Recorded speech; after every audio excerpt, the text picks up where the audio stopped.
Hey, it's Todd, and it's time for another Rough Cut review.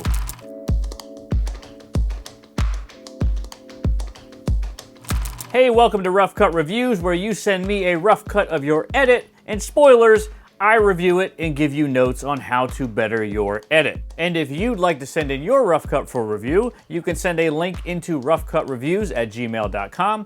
And don't forget to subscribe and hit that notification button so I can send you all kinds of foolishness all times of the day. Now, today's brave soul is Ian Burgess, and he's from across the pond in Cambridgeshire in the UK. And you can follow him at Shroom42 on Instagram and ISB Media on Facebook.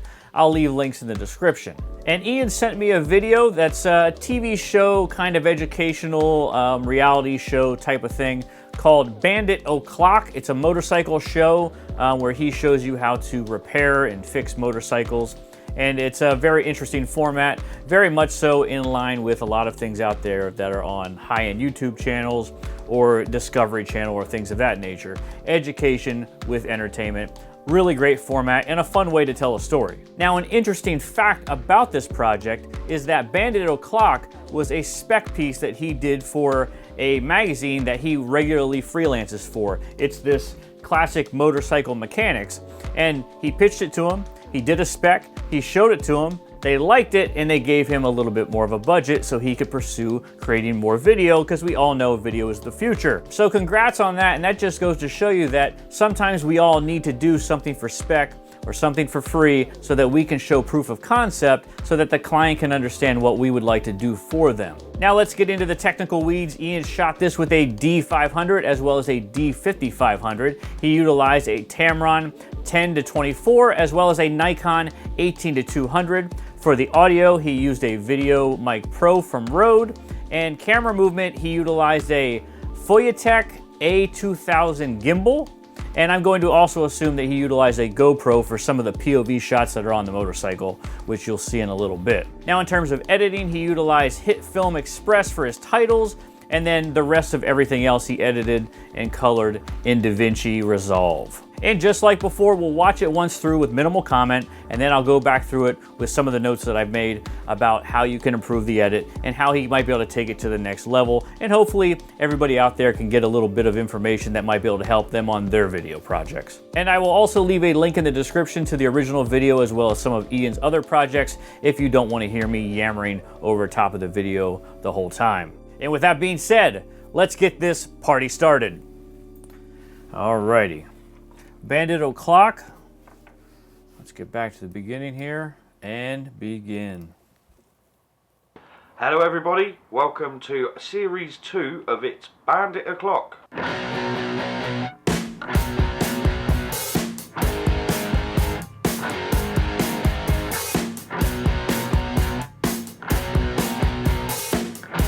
He gets his hands dirty, that's more than I can say about myself.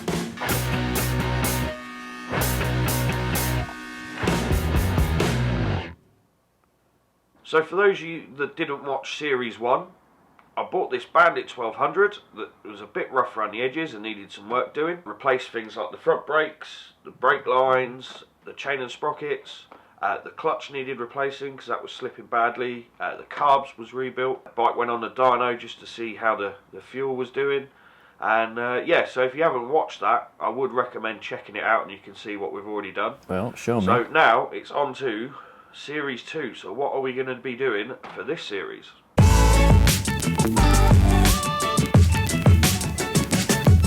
YouTube music. So it's what I would call winter time now. I only ride the bike normally for 6 months a year, so there's a few bits I want to do to it that didn't really need doing over summer, but now I've got a bit of time where I'm not riding it, I can do it. So the main big job that we're starting this week is I'm going to be stripping the bike down to nothing.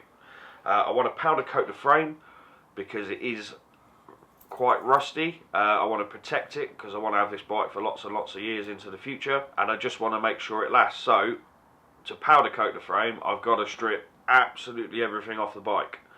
So that's what we're going to start with today. Before we start today, I'm going to show you my toolkit that I'm going to use to strip the Bandit down. The thing I love about these bikes is you don't need a lot of tools to work on them or strip them down to absolutely nothing. So I'm going to show you that now. Color's a little off between those two shots, that's for sure. So, toolkit for today. We've got selection 3/8 sockets. We've got a 1/2" ratchet that's extendable. Okay. Go with a socket, get the wheel out. We've also got a 3/8 ratchet. All right, we're gonna speed up through the tools here. Tools. All right, let's go back there. Tools, and then we get back.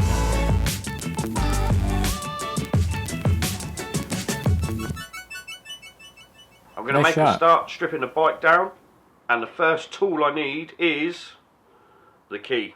I'm going to start at the back, and I'm going to take everything off the back, so the panels, under tray, all that sort of thing. I'm going to move forward to the tank, take the tank off, get that off, then I'm going to move to the front, take the handlebars, clock, headlight, wiring, all of that sort of stuff off, get all of the higher level bits off, and then we'll go from there. So, first up,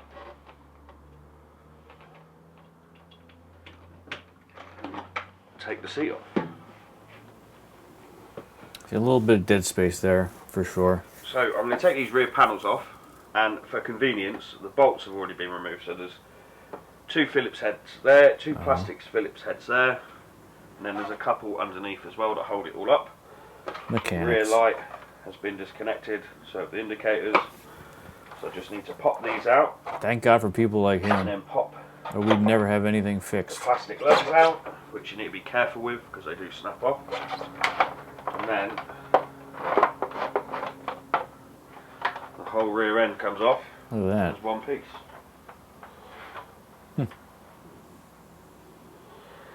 Now the under tray, I need to remove the CDI box, the fuse box, Exposure which has already change been there, removed. for sure. Don't ask me why. And then I need to remove the under tray. Now there's a bolt up here and a bolt up here. You can undo those with a 10mm or a Phillips head. Okay. Same down here. Yep. And then there's some just on the inside that are really hard to get to, and you might need a stubby screwdriver. And also, what's a stubby to screwdriver get the look like? out, you have to push quite hard. Oh, don't break it. Don't you break it. Careful. This out.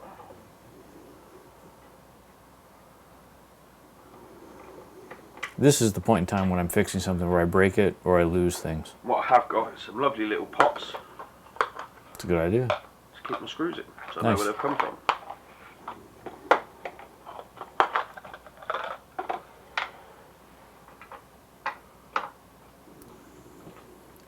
It's automatically going to be cutting through some of this dead space. Just boom, boom, boom. I've got some thoughts how he can get through this definitely a lot faster. But that's it's only one part of this. Now you have to push quite hard because there's a big piece that sticks out past the luggage rails. You have to give it a bit of a We're almost done here. pop like that, and then it should Oh, that's broke. No, I'm joking. come out. One Look under at tray you. removed. Boom. Okay. So obviously this is just a portion of a larger, bigger video project. I think he told me he's looking to shoot something that's like maybe 20 to 30 minutes long, where he would go through all the motions of fixing or repairing whatever needs to happen to the motorcycle. So this is just a segment of that. But I thought this was very telling, and I think that there's a number of things that he could do to move it a little faster, help inform the audience, keep them entertained while educating them at the same time. And that's the biggest tightrope you have to walk there. You want to educate people, you don't want to leave anything out, but then you also don't want to bore them or drag on too long. You want to keep them engaged and entertained. And that's tough. It's super hard to do that. So let's look at it one more time from the top, and I'm going to stop and start and kind of show you and where I think he can plus it. And I've made a number of notes already that I think could really help him take it to the next level. Because there's a how-to video for everybody out there. If I don't know something, the first place I look is YouTube, and I think with a little bit of polish, you can take this to the next level. So let's get back to it. All right. So like I said, this is definitely part of a bigger project. Hello, everybody. Now, what I will say is, you know, you probably saw this throughout the course of it, is that there are two cameras here, D500, D5500, and you can absolutely see a differentiation between both cameras, exposure-wise a little bit, maybe a little bit of color. Not a major deal, but definitely something that you would want to tend to before you put this out as a final product. They should be close. They're both Nikon, so they should be close, but I think I've got a better solution here. Now, the first thing I would say is, you know, you should probably give a little more energy, Ian. You know, you got to keep people excited. I'm not really much one to talk. I don't know how exciting I am, but that's the one thing I would say as a director, you know, a little more energy. And looking at this shot, I will say that I think you have a little bit too little headroom on this shot in particular. You'll see a little later on the next shot, he's got a little bit more headroom.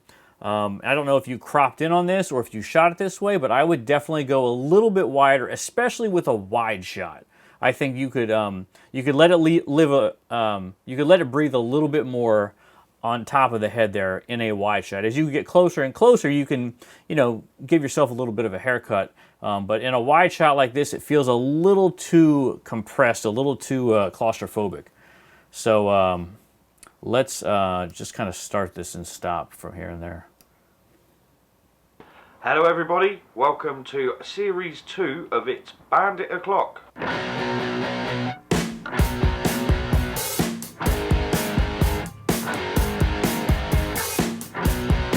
All right, so this intro, I would totally move this way faster, and if need be, possibly speed up each one of these clips here, so you can move it a little faster. You know, maybe just, you know, 125%, 150%, just to kind of make all this stuff move, and just kind of get into the whole thing. You really don't want, you know, your intros to be more than like 10 seconds long. Yeah, speed this stuff up a little bit. Cool shot. Now, the one thing I would say here is I kind of get, you know, having classic motorcycle mechanics gigantic up here. I get it. Maybe it should be sponsored by them, but I do feel like whatever it's called should be the focus. So I feel like It's Bandit O'Clock should be massive on screen. And right now it's almost like a subtitle underneath this, and so there could be some confusion as to what is what. So I just feel like you need to find a balance there. You definitely, I know you want to keep classic motorcycle mechanic prominent, but I feel like you got to kind of balance that out. And obviously, this placeholder here for potential sponsor.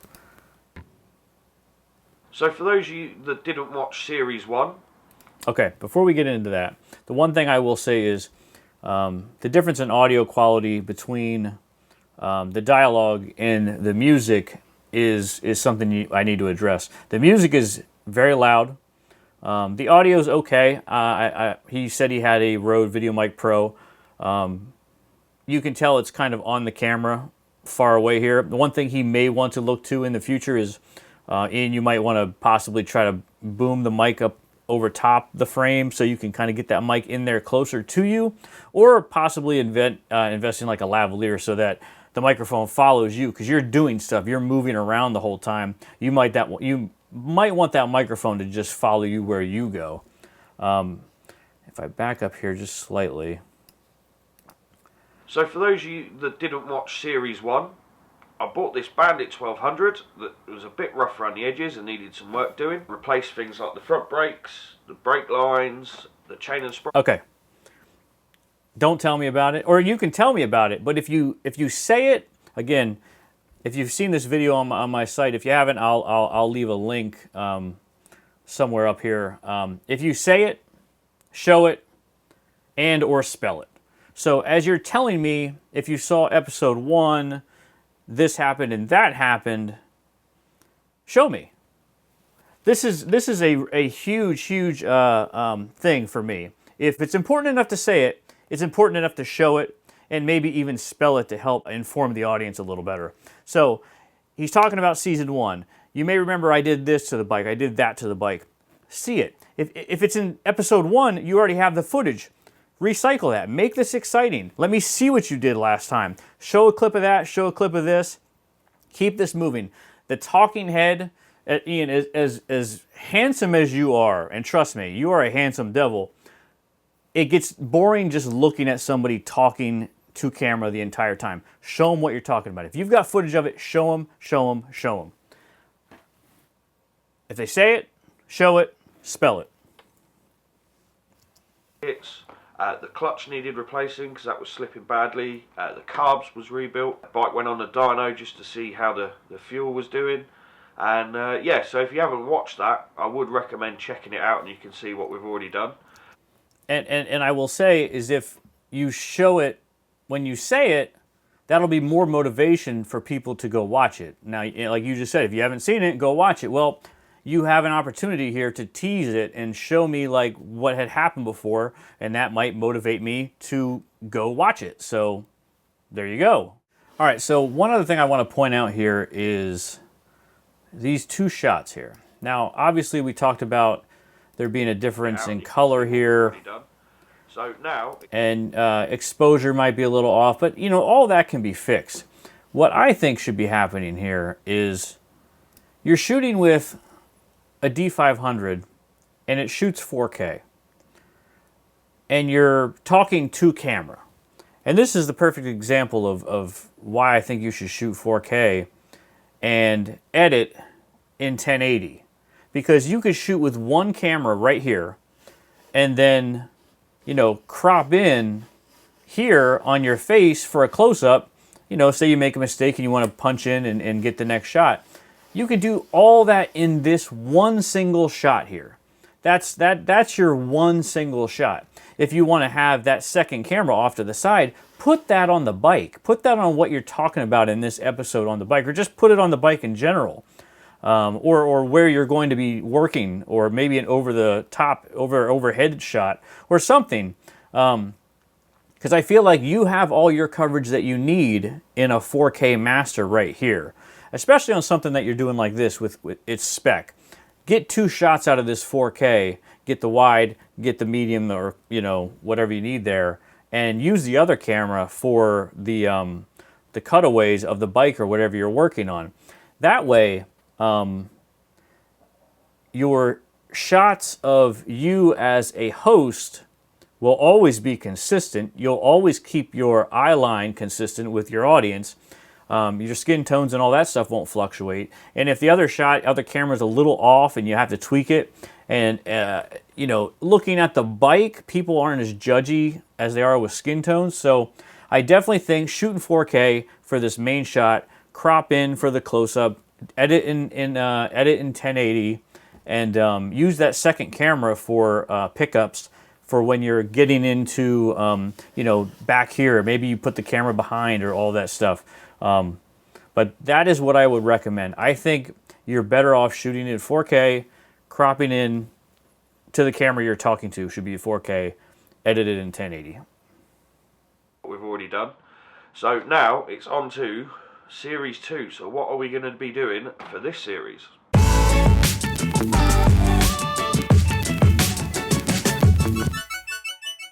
Now I will say this music situation he had right here, that music's very, very high energy. This shot is very, very beautiful, but it's a much lower energy to me. I feel like, you know, you could have this shot and then cut away to tools doing things and something going on. I feel like the energy of the edit doesn't match the music, if that makes any sense. If, you know, maybe if you want to use a slower shot like this, maybe use more of a slower paced music. And the other thing I will point out that I don't know if I drilled down on before was audio-wise, that music is definitely louder than the dialogue. So the dialogue probably needs to come up a little bit. And that music definitely needs to come down. A lot of times you'll get music, you throw it in there, and it's already set to 0. So it's as loud as it can be. You definitely want to pull that stuff down. You probably want to have it leveled out at around, where dialogue would maybe live, -6 to -12, somewhere in there, or maybe even lower. Sometimes music is just so loud and jarring. You don't want your audience to be like, oh, geez, that I wasn't expecting that. Because they might even turn it up. They might turn this up to listen to you, and then all of a sudden you're blowing their ears out with that music cue. So, do yourself a favor, think of the audience, consider them, make sure you've got that music leveled out so that it doesn't compete with your dialogue. So it's what I would call winter time now. I only ride the bike normally for 6 months a year, so there's a few bits I want to do to it that didn't really need doing over summer, but now I've got a bit of time. Show me you driving during the summer. You've got B-roll. I'm sure you've got B-roll. I'm sure you've got shots of you driving and riding your motorcycle. While you're saying this, show me. Show me, show me, show me, show me. Or I'm not riding it, I can do it. So the main big job that we started. And see here, him losing eye contact with me at this point, I do not like that. I want the eye contact to be consistent. So I do feel like that main camera, 4K, this side camera should be on the bike. This week is nothing. I want to powder coat the frame because it is quite rusty. I want to protect it because I want to have this bike for lots and lots. See, this is a great shot right here, but this is like one of the only, that's like one of the only B-roll shots to kind of help me understand what is going to happen and why it needs to happen. Sometimes you really need to consider how well-versed your audience is. And sometimes you need to really talk to like the most entry-level person trying to repair a bicycle, a motorcycle, or a bicycle. And, give me more information. I want to see this stuff. Like, what are you trying to do to this motorcycle? To powder coat the frame, I've got to strip absolutely everything off the bike. So that's what we're going to start with. Shots of the bike here. Today, I'm going to show you my toolkit that I'm going to use to strip the Bandit down. The thing I love about these bikes is you don't need a lot of tools to work on them or strip them down to absolutely nothing. So I'm going to show you that now. Cross dissolves, probably not. This shot right here easily could have just been a speed the shot up like zoop, just like this. Whip. Just get right into this. Now, this here, toolkit for today. This toolkit section is a tough watch because there's not a lot here to keep me engaged. So, what I would do here is this entire section, you need B-roll for this. For every tool you have here, I want to see you pick it up, put it in the frame. Here's this tool, here's that tool. At the same time, I probably would have picked it up in this third of the frame and allowed me to put text on the screen. This is what this tool is. This is what that tool is. People's attention drifts. Like, what did he just say? Oh, it's on the screen. Now I know which tool he has and what tool I need to do this as well. Another thing I would say about this is I feel like this is like a section. This is a segment. And you could call this, tool time. So, maybe in the lower third it says it's tool time. So, like, somebody watching it could be like, oh, this is where he's explaining the tools. This is a segment, a regular segment that he always does. It's tool time. It's tool talk or something like that. So a lower third that maybe says what this segment is about. Close-ups of every tool so I can see each one of them. And then, text on the screen with each coinciding tool so it really drills down into my head like these are the tools that he'll be utilizing. And then you'll see later on when you talk about these tools, you've got B-roll of each one of these tools individually that you can keep showing to remind people what it is you're using or they may need to use. So a lot of this stuff can come in handy and you can recycle a lot of the stuff moving forward. Again, it's one of those things that if you say it, show it, and spell it, just so people can get it. People learn differently, visually. Some people hear things, some people need to do things. I got a video that talks about that, and you just definitely want to give as much information to your audience as possible. we've got. So I'm going to speed through this. We've seen all this here. And I will say, you know, music underneath this, low, would probably help move this along as well. It would help to keep the tempo moving and keep it, you know, just keep it a little entertaining. Maybe just a little bed. So then we come back to this shot. Great shot. Music's a little loud. I'm going to make a start. Now here's what I talked about this earlier. I feel like this is much better headroom in this shot. I feel like it breathes a little bit. I like this definitely better than the intro where he had a little bit too much of a haircut. The only thing I would say is, you know, you're shooting, this is more of a shooting idea. He's shooting up against a flat wall. Now, I mean, you may be constrained as far as where you can do stuff in this space, but it might be more interesting to shoot in the corner just to give you more depth, or potentially put foreground elements here, like maybe another piece of a bike here or over here, or maybe just some light, a lamp in the corner, or something just to kind of give this some depth and some separation. Something to think about, especially if you're going to be working in here all the time. Dress this space up and find, you know, where everything looks best. But headroom and the framing here is much better than the intro shot. The bike down, and the first tool I need is the key. I want to see a close-up of that key, and I also want to hear a musical like hit. Dun, dun, dun, dun. So he's going through this. So the panels, under tray, all that sort of thing. I'm going to move forward to the tank. See, and as he's explaining about what he's going to do, I want to see, like, tease it for me. Like, show me a little clip of, like, what I'm about to see, what I'm about to see happen. You should probably shoot B-roll to coincide with this.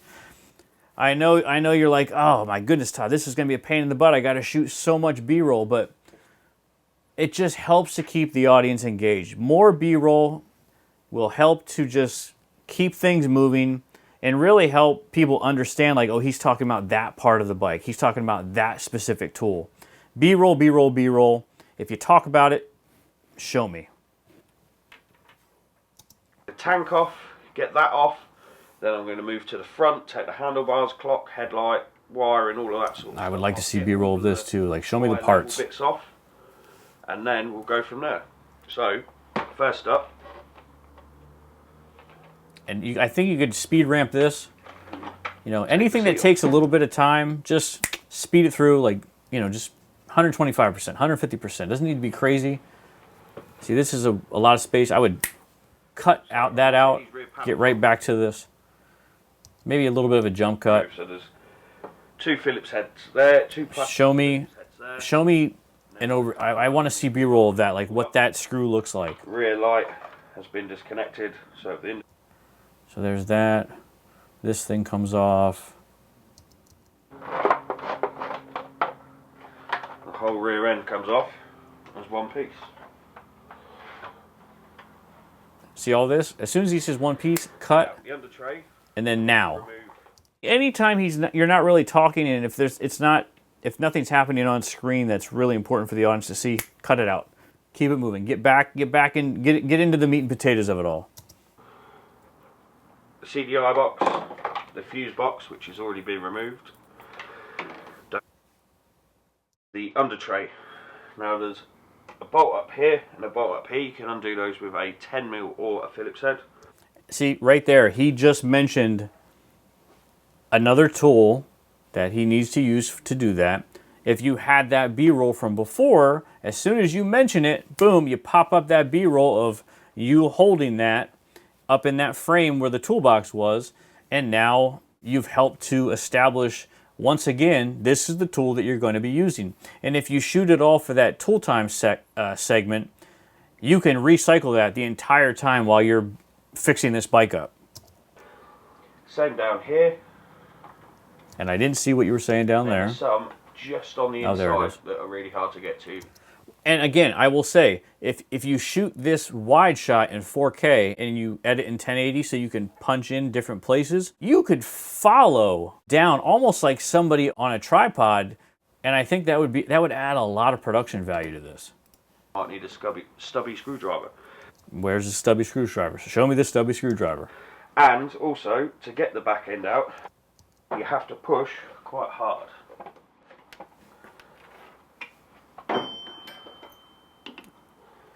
And see this stubby screwdriver? Yeah. You know, you could show me where that was if you had the footage from before.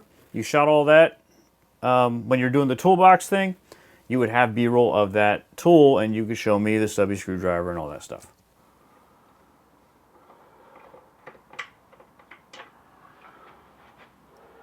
What I have got is some lovely little pots to keep my screws in. So no.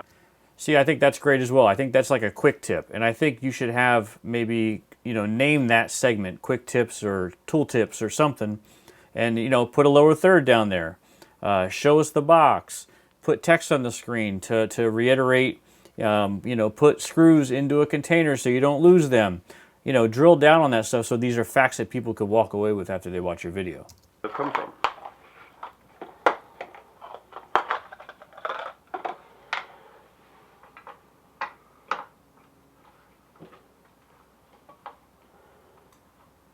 And again, if you shoot this wide angle here in 4K and edit in 1080, you could follow this action. Zoom in here, follow down with the framing, bring it down almost like you have a cameraman tilting and panning on a tripod. You could follow the action with that 1080 crop moving around here as you do different things. And at the same time, put that D5500, which only shoots in 1080 anyways, put that in an optimal position to possibly get what you're working on. I can't see you right now behind the bicycle, so maybe if you put the camera somewhere over off frame here to hit this, or maybe you just do a pickup and do it later. I mean, in theory, you really have to consider that you may have to do this stuff twice. You do it for the wide. You know, you say everything you want to say. You do it for your performance, for the information you want to get out. But then you just go around with a second camera and just do close-ups of each and every detail, just so that you have it, so you can show people exactly what you're doing. That also gives you the B-roll to be able to cut out the pauses and the awkward silence and anything that you don't really like that you did in your original performance. It gives you ways to cut around that and make it look like, you know, you did this in one take as a brilliant host that you are.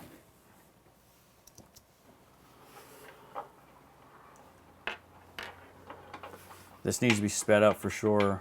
I would speed ramp this, just get to the end of it. The real-time stuff is tough. Hard, because there's a big piece that sticks out past the luggage rails. You have to give it a bit of a... There you go. I feel like he's going to break this every time. And then it should... There we go. Boom. Come out. There you go. 100 tray removed. And there you go. Again, it's a really good effort, and it's perfect for a spec, because I can see that you know what you're talking about. You're very well versed. If I was a motorcycle guy and I clicked on this video, I would automatically be comfortable taking advice from you because you sound knowledgeable, you look like you know what you're doing without hesitation. So that's the hardest part. The main thing is just to keep it moving and keep it entertaining. And that's why I think if you shot that main angle in 4K, edited in 1080 so that you could get multiple angles and follow the action around in one shot, and then utilize that D5500 to pick up other angles that you can't quite get, I think that's going to help inform the audience way better. Another thing I think you definitely need to do is cut out or speed up the slower parts. Cut out any kind of like dead space and get back to the action. Like, what do I need to do next? And finally, I can't say this enough. If you say it, show it, and then spell it. Have the B-roll to show whatever you're talking about, whether it's the last episode or the screw that you need to get to. And then also, where applicable, spell it. It's this type of screw. It's this type of tool. It's this type of motorcycle. Put it on the screen so I can absorb the information you're giving me. Again, everybody learns differently. Some people learn better by reading something. Some people learn better by hearing. Some people learn better by doing it. Give all the information possible so that more people can understand what you're talking about easier. And I think if you really drill down on all those things, you could definitely bring this up to a level where it would rival anything you see on television. Again, as a filmmaker, I can look at this and understand what he's trying to do. I get it. I can kind of see through the rough parts, whether it be the sound, mix not being perfect or the color being off, but I can see what he's attempting to do. So really good job, and thank you to Ian for sending that in. I really do appreciate it. Hopefully those tips will help you to take it to the next level, and hopefully those tips can help anybody else out there to take their video to the next level as well. But if you want to take your shooting and editing to the next level, make sure you check out the Fronos Photo Guide to Shooting Video and Editing Video. I teamed up with Jared Poland to shoot over 15 hours of all things shooting video and editing video, and I think they are really awesome. If that sounds like something you might be interested in, the link is in the description. And don't forget, if you want to submit a rough cut for me to review, you can submit that to roughcutreviews@gmail.com, and make sure to subscribe, turn on notifications, and just like me in general, because I'm really, really needy, and I will talk to you soon. Thanks.